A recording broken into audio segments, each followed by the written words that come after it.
So when we want someone's opinion, we'll often ask them to rate something. We'll ask questions like this.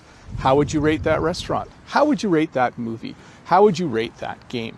And in English, we have a few different ways of answering those questions. I think a couple of the ways are similar to how you would do it in your language, but I think a couple of them might be somewhat unique. Oh, and by the way, if you don't know what the verb to rate means, it means to give your opinion as to whether you think something was good or bad.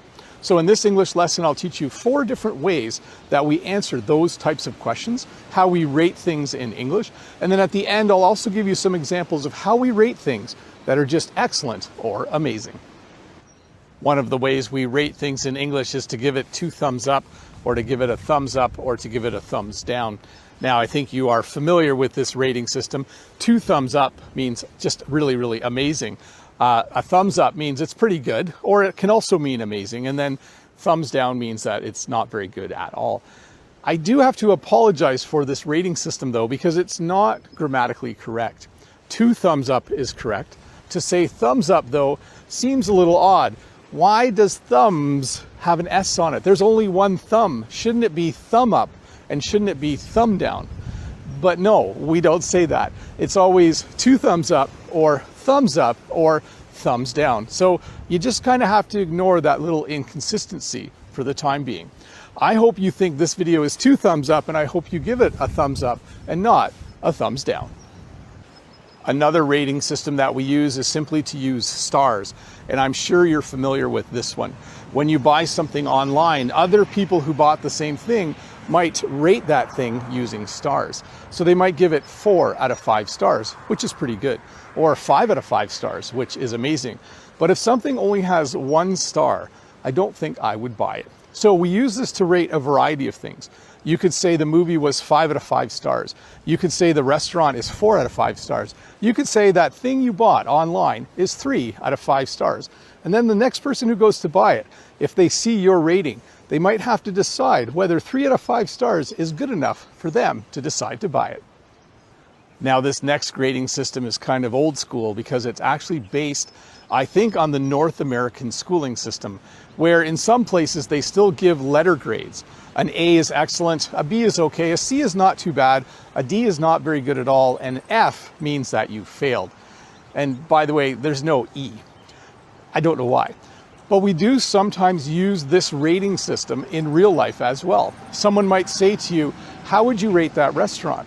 And you could respond and say, oh, I give it a B+. How would you rate the pizza from that place? Oh, I would give it an A+. How would you rate the game that you went to see? Oh, I would give it a B. It was enjoyable, but neither team scored, and it ended in a tie. So we do use this old school, what I call old school grading system, to give something a rating of an A+, a B-, a C+, or in the worst case scenario, an F. We also sometimes rate things out of 10, or we'll even say on a scale of 1 to 10.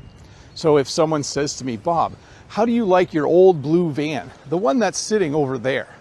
I could say that van has been amazing. I would give that van a 10 out of 10 for reliability. If someone asked, though, about the vehicle that I owned before that van, I might say, that vehicle was a 1 out of 10.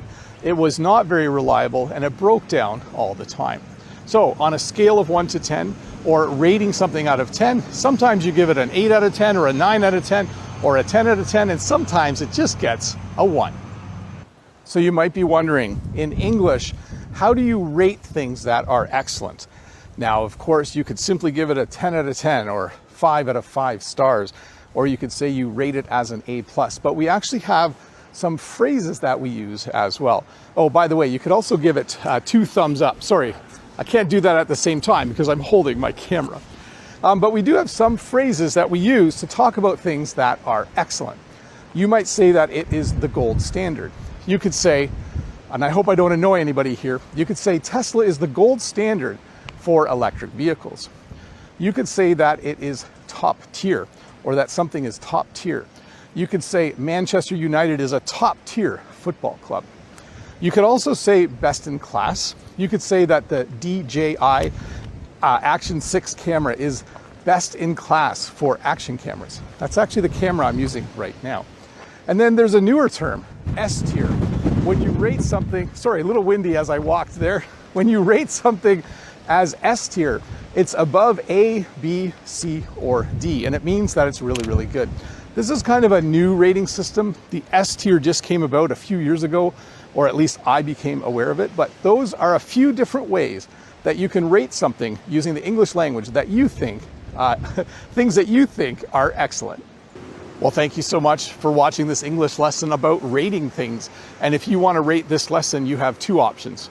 You can give it a thumbs up or you can give it a thumbs down. And I really hope that you give it a thumbs up. I would really appreciate that.